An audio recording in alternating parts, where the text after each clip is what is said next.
Koh Ker, the mysterious capital of the Khmer Empire, the city that turned toward the sun deep in the forests of northern Cambodia, lies a place that seems almost impossible to understand at first glance. A giant pyramid rises above the trees. Massive stone sanctuaries stretch across an ancient landscape. Huge. Shiva Lingas stand among ruined temples. A vast reservoir once held water beside the sacred city, and beneath the forest floor lies the remains of a capital that, for a brief and extraordinary moment, challenged the traditional center of the Khmer Empire. This is Koh Ker, the ancient city known in inscriptions as Lingapura, the city of the Lingas. Today, Koh Ker is quiet. But more than 1,000 years ago, this was one of the most ambitious construction projects in the Khmer world, and there is something about Koh Ker that makes it different from almost every other major Khmer temple complex. Its orientation, its scale, its relationship with water, its colossal religious imagery, and perhaps most remarkably, its relationship with the sun. Chapter 1. A capital in the forest of Koh Ker lies approximately 80 kilometers northeast of Angkor, between the Dangrek and Kulin mountain ranges. Today, the landscape is heavily forested, but in the 10th century, this was not simply a collection of temples hidden in the jungle. It was a planned, sacred city. UNESCO describes Koh Ker as an extraordinary urban and religious ensemble containing temples, sanctuaries, sculptures, inscriptions, hydraulic structures, and other archaeological remains. The city was established under King Jayavarman IV in the early 10th century. For a period, Koh Ker became the political center of the Khmer Empire. From approximately 928 until 944 CE, the political heart of the empire was here rather than at Angkor. And that alone raises an extraordinary question. Why would a Khmer king move the center of power away from the established heartland and create an enormous new capital in this remote landscape? The answer may lie in what Jayavarman IV wanted Koh Ker to become. Not simply another city, but a new sacred landscape. New political statement and a new architectural expression of kingship. UNESCO describes Koh Ker as an example of unconventional Khmer urban planning built with enormous monolithic blocks, displaying an architectural and artistic style that became known as the Koh Ker style. Chapter 2. The City of the Linga. The ancient name Lingapura is particularly revealing. It can be understood as the city of the Linga. The Linga was one of the principal sacred symbols associated with Shiva at Koh Ker. This symbolism was not expressed on a small scale. It was monumental. The city contained sanctuaries associated with enormous lingas and powerful Shiva imagery. Some of these objects are remarkable not only because of their religious meaning, but because of their sheer physical scale. The architecture of Koh Ker repeatedly seems to communicate the same message. Bigger, higher, more powerful, more monumental. This was not the restrained architectural language that we might associate with some later. In Korean monuments, Koh Ker developed its own visual identity. Its sculptures are famous for their powerful bodies, dramatic movement, and monumental proportions. Its architecture uses enormous blocks of stone, and at the center of this extraordinary landscape stands its most famous monument, Prasat Thom. Chapter 3. The Pyramid of Prasat Thom. Imagine approaching Koh Ker more than 1,000 years ago. Through the landscape, above the surrounding structures, would eventually see something rising dramatically above the city. A massive 7-tiered pyramid. The monument we call the Prasa Thom. It rises more than 35 meters above the surrounding ground. Some modern descriptions give a height of approximately 36 meters, but the important thing is not simply its height, it is its position. This pyramid was not an isolated monument. It formed part of a carefully planned sacred complex. Unlike the concentric temple layouts that became so characteristic of many Khmer monuments, Prasat Thom has a remarkably linear organization. The pyramid stands at one end of the principal alignment, and this alignment points toward something even more fascinating, the sky. Chapter 4.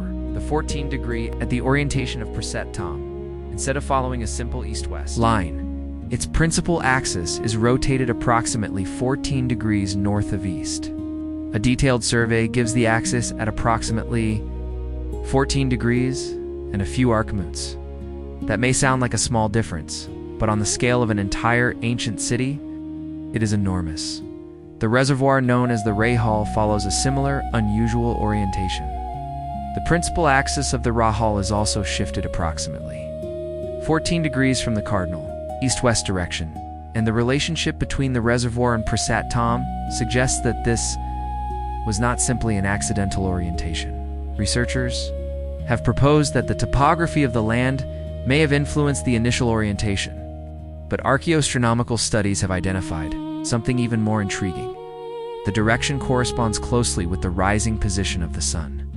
During its zenith passage days, at Koh Ker's latitude, the sun can pass directly overhead around certain times of the year, and the sunrise position on those days corresponds remarkably well with the unusual axis of Prasat Thom. This means that an axis apparently pointing northeast may actually have been designed with a very specific solar phenomenon in mind. The builders were not merely choosing a direction. They may have been choosing a relationship with the sun. Chapter 5. The Sun and Khmer New Year. This is where the mystery becomes even more fascinating. The Koh Ker orientation has also been discussed in connection with the Khmer New Year, traditionally celebrated in April. The UNESCO nomination documents discuss the relationship between the approximately 14-degree orientation, the latitude of Koh Ker, and the solar event occurring around Khmer New Year. Some sources therefore describe Koh Ker as being aligned with the sunrise of Khmer New Year. But there is an important distinction. The archaeological evidence does not allow us to say with absolute certainty this entire city was built specifically as a calendar for Khmer New Year. A more careful interpretation is that the orientation is connected with a significant solar event, and that this event occurs around the period of Khmer New Year. That distinction matters, because the real story is already extraordinary enough. The architects of Koh Ker appear to have incorporated the movement of the DEA, sun, into the physical design of the sacred city. Imagine standing on top of the Great Pyramid at dawn. The forest is still dark. The eastern horizon begins to brighten, and then, precisely along the ancient axis of the city, the sun appears. Whether this was intended primarily as a calendrical marker, sacred solar phenomenon, a religious symbol, or a combination of all three remains a subject worthy of investigation. But the alignment itself is real, and it is extraordinary. Chapter 6. A city built around water. There is another secret to Koh Ker water. To understand Khmer civilization, we must understand water.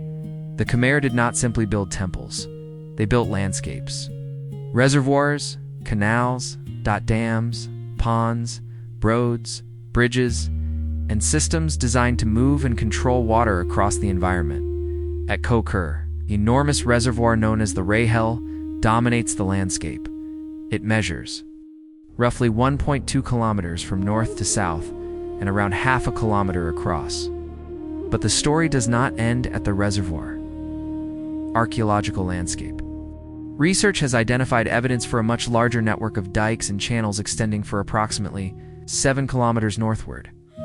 This changes how we understand Koh Ker.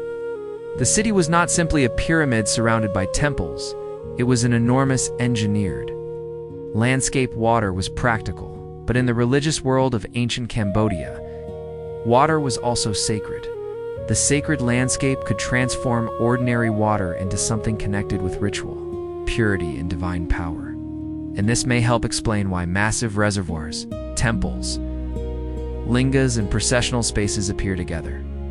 Chapter 7. Galasala Linge is now imagined. The religious center of Koh Ker, you see enormous stone structures. You encounter powerful images of Shiva. And then you discover the giant lingas. These were not decorative objects. The linga represented Shiva and was central to Shiva worship. At Koh Ker, the scale of these sacred objects reflects the monumental character of the entire city. The combination of enormous lingas, water systems, and temples raises another fascinating possibility. Perhaps the movement of water through sacred spaces was not simply an engineering solution. Perhaps it was also part of ritual practice. Water could become associated with divine purification. The linga could represent Shiva, the temple could represent the sacred mountain, and the city itself could become a physical representation of a divine universe. This is one reason. Koh Ker should not be understood merely as an archaeological ruin. It was a carefully constructed religious landscape. Chapter 8. The Stones of Koh Ker. Then there is the stone itself. Koh Ker demonstrates a remarkable knowledge of construction materials. Laterite was extensively used throughout the monuments.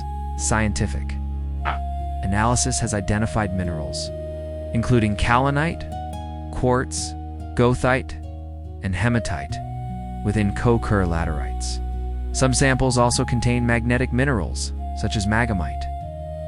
Researchers found that Koh Ker's laterites can differ chemically and magnetically from laterites used at Angkor. This tells us something important. The builders were working with local geological materials whose properties could vary from one location to another. The great monuments were not simply piles of stones, they were the products of organized extraction, transportation, shaping, and construction. In Koh Ker's builders were experimenting with monumental scale. UNESCO specifically highlights the use of extremely large monolithic stone blocks as one of the site's remarkable technological characteristics. Chapter 9. Who really built Koh Ker? Traditionally, the story is straightforward. King Jayavarman IV established Koh Ker. He transformed it into a royal capital. A huge building program followed, and within a relatively short period, an extraordinary city appeared. UNESCO describes the sacred city as having been constructed over approximately 23 years. That is an astonishing achievement. But archaeology has also complicated the story. Evidence indicates that the Koh Ker region was occupied before the great 10th century building program. This means we should distinguish between the earlier occupation of the Lingapura monumental capital created under Jayavarman IV. The evidence does not currently prove that. Jayavarman IV simply discovered an already existing giant pyramid city and claimed it as his own. That would go beyond what the archaeology can establish.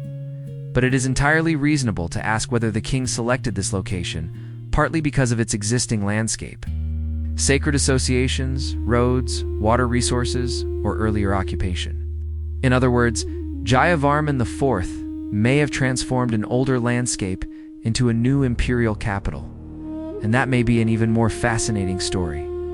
Chapter 10. A capital built in a generation. I won't think about what was required. Stone had to be quarried. Massive blocks had to be transported. Roads had to be established. Water had to be managed. Temples had to be planned.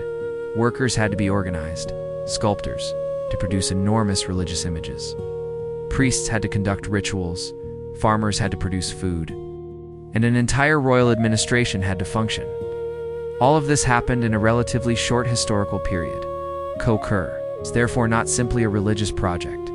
It was an enormous political and economic undertaking. The city demonstrates the ability of the Khmer state to mobilize labor, resources, and technical knowledge on a massive scale.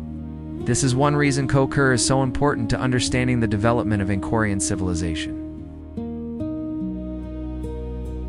Chapter 11. The Koh Ker style. Koh Ker left another legacy. Its art. The sculptures created during this period are instantly recognizable, powerful. Its art. The sculptures created during this period are instantly recognizable. Powerful bodies, dynamic movement, strong facial expressions, monumental proportions. Sense of physical energy rarely seen in earlier Khmer sculpture.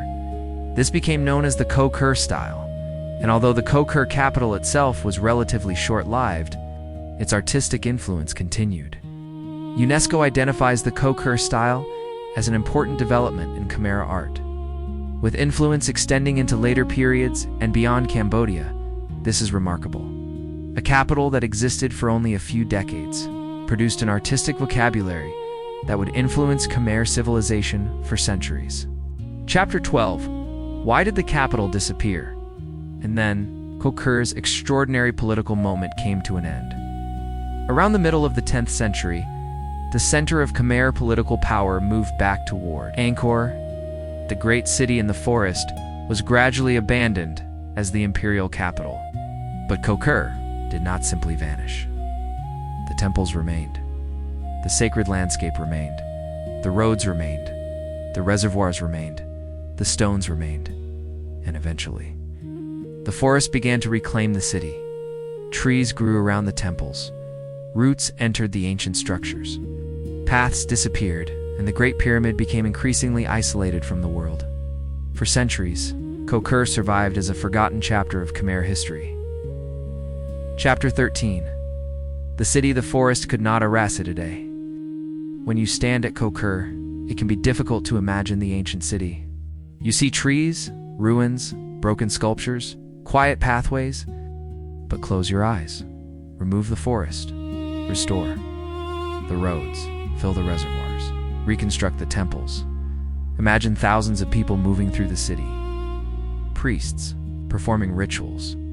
Workers transporting stone. Sculptors carving divine figures. Royal officials managing the capital.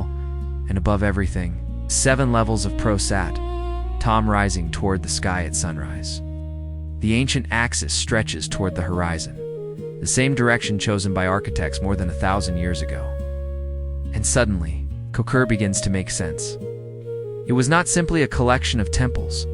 It was a carefully engineered sacred landscape, a political capital, a religious center, a hydraulic system, an artistic laboratory, and perhaps a giant instrument for connecting earth and sky. Final, the mystery of Koh Ker. So, why did Jayavarman IV choose Koh Ker? Was it the geography? Was it the water? Was it an existing sacred landscape? Was it political ambition? Was it a deliberate attempt to create a new center of power? Or was there something even deeper? We may never know the complete answer, but the surviving evidence tells us something extraordinary. The builders of Koh Ker understood stone. They understood water. They understood landscape. They understood monumental architecture, and they observed the heavens. The 14-degree orientation of Prasat Thom is not simply an architectural curiosity. It is a reminder that the ancient Khmer world did not necessarily separate architecture from astronomy, religion from geography, or engineering from spirituality at Koh Ker. These things became one landscape, a city designed for kings, a sacred place designed for gods, a landscape designed around water, and an axis reaching toward the sun. More than 1,000 years later, the forest has covered much of the ancient city, but it could not erase the idea behind it, because when the morning sun rises over Koh Ker, it still illuminates the same ancient horizon. And somewhere beneath the trees, beneath the stones, and beneath centuries of history, the city of the Lingas is still waiting to tell its story. Koh Ker, the forgotten capital of the Khmer Empire, the pyramid in the forest, and one of the most extraordinary sacred landscapes ever created in ancient Cambodia.